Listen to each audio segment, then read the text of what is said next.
sự nổi tiếng của Đàm Tùng Vận đã giảm sút và rất khó để tìm được nam chính cho bộ phim mới của cô ấy, Lam Hương Như Cốc. Việc chọn diễn viên nam chính trong Lan Hương Như Cốc đã gây ra nhiều cuộc tranh luận sôi nổi. Là bộ phim mới của Đàm Tùng Vận, khán giả rất mong đợi xem cô sẽ đóng cặp với nam diễn viên nào, nhưng đoàn làm phim vẫn chưa thể chọn ra ứng cử viên cho vai nam chính. Hiện tượng này đã gây ra nhiều cuộc thảo luận trong ngành, có nhiều lý do khác nhau và chủ đề này khá nóng. Biên tập viên cảm thấy rằng, xét theo tình hình hiện tại, các diễn viên nam không cạnh tranh cho vai diễn này, chủ yếu là vì những hạn chế của chính bộ phim do nữ chính thủ vai.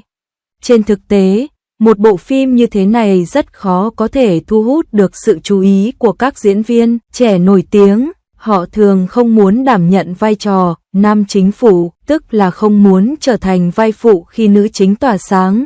Đoàn làm phim của Đàm Tùng Vận không muốn chọn những diễn viên không mấy nổi tiếng vì sợ ảnh hưởng đến chất lượng chung của bộ phim. Nam chính vẫn chưa được xác định, điều này đã trở thành chủ đề bàn tán sôi nổi. Qua tình hình này, chúng ta có thể nhận thấy một số xu hướng trong ngành công nghiệp phim ảnh và truyền hình hiện nay. Tính thời sự của nữ chính thường ảnh hưởng đến sự chú ý của toàn bộ bộ phim, đặc biệt là trong một bộ phim do nữ chính dẫn dắt như Lam Hương Như Cốc. Việc định vị vai diễn và khả năng diễn xuất của nam chính cũng phải đối mặt với những thách thức không nhỏ. Điều này cũng gián tiếp phản ánh bản sắc phức tạp của Đàm Tùng Vận trong giới. Những tác phẩm trước đây của bà thực sự gây tranh cãi. Chương trình Thư Tấn Gia phát sóng năm ngoái đã thất bại cả về rating lẫn truyền miệng. Bộ phim đã thua trong cuộc cạnh tranh với Cửu Long Tử, được lên lịch phát sóng cùng thời điểm và khiến khán giả thất vọng. Mặc dù cô từng hợp tác với các diễn viên như Lý Vân Thụy và Mạnh Tử Nghi, diễn xuất của họ không xuất sắc bằng Đàm Tùng Vân, nhưng vẫn vượt trội hơn cô về danh tiếng và độ nổi tiếng. Tình hình này không thể nghi ngờ khiến Lan Hương Như Cốc trở thành bánh độc trong ngành, rủi ro rất cao nhưng lợi nhuận chưa chắc đã nhìn thấy được. Chúng ta hãy nói về điểm mạnh và điểm yếu của Đàm Tùng Vận.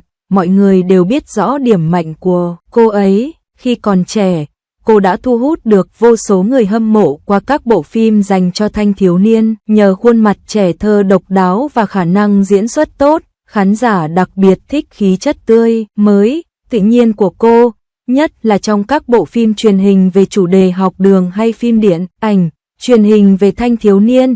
Diễn xuất của cô luôn cho thấy sự cuốn hút mạnh mẽ. Tuy nhiên, khi lớn lên, một số khuyết điểm của Đàm Tùng Vận dần lộ rõ. Sau khi bước sang tuổi 30, cô vẫn đóng vai con gái trong các bộ phim thanh xuân. Điều này thường khiến khán giả cảm thấy mệt mỏi về mặt thẩm mỹ. Khuôn mặt trẻ trung trước kia từng mang lại cho cô nhiều lợi thế, nhưng giờ đây trông nó kém hấp dẫn hơn. Đặc biệt là trong một số vai diễn trưởng thành hoặc phức tạp hơn, đôi khi Đàm Tùng Vận có vẻ hơi gượng ép. Khán giả có thể cảm thấy khuôn mặt trẻ thơ của cô không thực sự phù hợp với bối cảnh của nhân vật, khiến diễn xuất của cô có vẻ hơi yếu và thần thái không đủ mạnh. Ngoài ra, những tác phẩm khác của Đàm Tùng Vận chưa chắc đã mang lại cho cô nhiều lời khen ngợi hơn. Ngoài Lam Hương Như Cốc đang trong quá trình chuẩn bị, những bộ phim như Tiểu Yêu và Tôi và Số Phận cũng đang chờ lên sóng. Kỳ vọng của khán giả dành cho những bộ phim sắp tới này thực ra không cao lắm. Trong số các tác phẩm trước đây của bà, ngoại trừ một số ít gây tranh cãi, hầu hết các phản hồi còn lại đều tầm thường. Điều này đã gây áp lực cho cô và cô trở nên thận trọng hơn trong việc lựa chọn vai diễn. Nói đến đây, nhiều cư dân mạng có thắc mắc về bộ phim Lan Hương Như Cốc, ai nên vào vai nam chính. Vấn đề này thực sự khiến nhiều người đau đầu. Khi lựa chọn nam chính, đoàn làm phim phải suy nghĩ rất kỹ. Ngoài việc xem xét khả năng diễn xuất của anh, họ còn phải xem xét anh ấy có hợp với Đàm Tùng Vận không. Điều quan trọng nhất là liệu anh ấy có thể thu hút được sự chú ý của khán giả hay không. Nhưng hiện nay các diễn viên trẻ nổi tiếng không muốn đảm nhận thể loại phim này. Một số diễn viên nam diễn xuất kém không đáp ứng được yêu cầu của đoàn làm phim, thực sự là một vấn đề đau đầu. Có thể tưởng tượng được sự phức tạp của vấn đề này. nhiều người bắt đầu tự hỏi liệu sự lựa chọn của Tan So Nghiêng có ảnh hưởng phần nào đến sự nghiệp của cô hay không. Dựa trên diễn xuất của cô trong Thư Kim Nhân Giáp năm ngoái, sự nghiệp của Đàm Tùng Vân dường như đã không đạt được đỉnh cao mà mọi người mong đợi. Điều này khiến tương lai của cô trở nên bất định hơn. Khi các diễn viên trẻ hàng đầu cùng nhau chống lại số phận đóng vai phụ, thì việc nam chính bỏ trống trong Orchid Fragrance đã bộc lộ tình thế tiến thoái lưỡng nan của những bộ phim do nữ chính thủ vai. Cái giá phải trả để đưa nữ chính trở nên nổi tiếng là các nhân vật nam trở thành nhân vật phụ. Canh bạc phá vỡ bế tắc của Đàm Tùng Vận không chỉ đòi hỏi cô phải đấu tranh với sự mệt mỏi về mặt thẩm mỹ mà còn phải đối mặt với bế tắc trong ngành là ai sẽ đồng ý đóng vai phụ. Bộ phim mới Lam Hương Như Cổ của Đàm Tùng Vận vẫn chưa khởi quay nhưng đã vướng vào vấn đề tuyển diễn viên nam chính. Tại sao? Câu trả lời thực ra không phức tạp. Không ai muốn đóng vai phụ, đặc biệt là những diễn viên trẻ nổi tiếng đang ở giai đoạn thăng tiến trong sự nghiệp. Tình trạng này không chỉ khiến các nhà sản xuất đau đầu mà còn đặt ra vấn đề về phim truyền hình có nữ chính, một thể loại phim được khai thác liên tục trong những năm gần đây.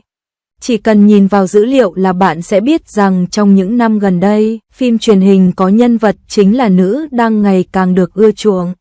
Truyền kỳ Chân Hoàn Truyện, Diên Hy Công Lược và Biết hay Không Biết đều đã tạo nên tên tuổi cho một nhóm diễn viên, nhưng đồng thời, nó cũng tạo nên một vòng luẩn quẩn khi các nhân vật nam ngày càng bị gạt ra ngoài lề, hoặc trở thành công cụ hoặc trực tiếp trở thành bối cảnh của cốt truyện.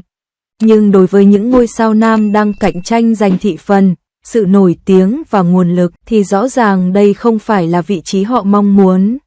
Vì vậy, khi nhà sản xuất mời một số ngôi sao hàng đầu, họ đã từ chối thẳng thừng. Nhưng nếu bạn không tìm được diễn viên nam nào có thể đảm đương được vai diễn thì sao? Hạ thấp tiêu chuẩn và chọn một người nổi tiếng ít được biết đến. Điều này lại nảy sinh những vấn đề mới. Nam diễn viên chính của Lam Hương Như Cổ là Đàm Tùng Vận, có độ nổi tiếng và lượng người hâm mộ nhất định trong nước, nhưng dàn diễn viên phụ không được quá tầm thường, nếu không cả bộ phim sẽ trở nên tầm thường. Hơn nữa, công chúng không kỳ vọng nhiều vào tác phẩm mới của cô. Sự thất bại của Thư Kim Nhân Gia vẫn còn in đậm trong ký ức của chúng ta. Đánh giá của tác phẩm đó ở mức trung bình và danh tiếng thì kém. Bộ phim hoàn toàn không thể cạnh tranh được với bộ phim ăn khách Nine Layer Purple phát sóng cùng thời điểm. Từ đó trở đi, liệu nhân vật nữ chính của Đàm Tùng Vận có còn đứng vững được nữa không? Đây đã trở thành vấn đề được thảo luận thường xuyên trong và ngoài ngành. Cô đã cố gắng để đột phá trong vài năm trở lại đây, nhưng kết quả lại không như mong đợi. Vai diễn thần tượng tuổi teen từng là con át chủ bài của cô. Nhiều tác phẩm như The Best of US và In the Name of Family đã phát huy tối đa ưu điểm khuôn mặt trẻ thơ của cô. Tuy nhiên, khi tôi lớn lên, phong cách này bắt đầu gặp phải trở ngại.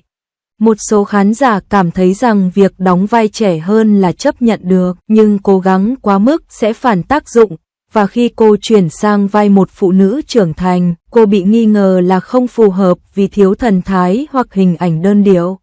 Vấn đề bị hạn chế ở cả hai phía đã đặt cô vào thế khó xử. Nếu cô tiếp tục dựa vào công việc kinh doanh cũ, cô sẽ dễ dàng chán nản, nhưng nếu cô thay đổi hoàn toàn cách tiếp cận, rủi ro sẽ rất cao. Trong bối cảnh này, The Orchid Fragrance Remain đã ra đời. Thay vì nói đây là cơ hội để đảo ngược tình thế, tốt hơn nên nói đây là một canh bạc.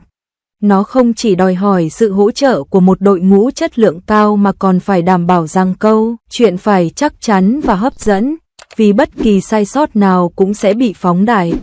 Hơn nữa, vẫn chưa quyết định ai sẽ đóng vai nam chính, chưa nói đến việc sẽ tiến hành thế nào với các nhân vật quan trọng khác. Một số cư dân mạng còn nói đùa, chiếc bánh này độc đến vậy, không ai ăn cũng không sao. Một số người cũng chân thành đề nghị thay đổi suy nghĩ. Vì không thể mời được những ngôi sao hàng đầu nên cứ mạnh dạn sử dụng những người mới. Có thể sẽ có điều bất ngờ. Tuy nhiên, bất kể bạn chọn con đường nào, điều đó có nghĩa là phải chấp nhận rủi ro. Tất nhiên, Đàm Tùng Vận đã có phương án dự phòng. Các bộ phim truyền hình hiện đang chờ phát sóng bao gồm phim Giả tưởng trang phục, Tiểu Giao và phim Tình cảm đô thị, Cuộc đời tôi và tôi. Xét về chủ đề, cô ấy có vẻ đang nỗ lực mở rộng phạm vi diễn xuất của mình, hy vọng tìm được nhiều khả năng hơn thông qua các thể loại khác nhau. Nhưng vẫn phải chờ xem liệu những dự án mới này có thành công hay không. Xét cho cùng, trong một môi trường mà sự cạnh tranh ngày càng khốc liệt và khán giả ngày càng trở nên sáng suốt hơn, không có phương pháp nào an toàn 100%. Vậy chúng ta hãy quay lại câu hỏi, The Orchid Fragrant Remain nên phá vỡ thế bế tắc như thế nào? Là diễn viên chính, tôi nên điều chỉnh trạng thái của mình như thế nào để đáp ứng thử thách? Còn nam chính vẫn chưa được xác định liệu cuối cùng anh ấy có trở thành một trong những nhân tố quan trọng quyết định sự thành bại của toàn bộ bộ phim hay không? Bây giờ đến lượt bạn bày tỏ ý kiến của mình. Nếu bạn theo dõi ngành giải trí hoặc có chút hiểu biết về ngành điện ảnh và truyền hình, bạn nghĩ ai phù hợp với vai nam chính trong bộ phim này? Bạn nghĩ gì về sự mất cân bằng hiện tại trong các nhân vật nữ chính và cặp đôi nam nữ? Hãy để lại tin nhắn và chúng ta cùng thảo luận nhé. Có thể ý kiến của bạn chính là chìa khóa để giải câu đố này.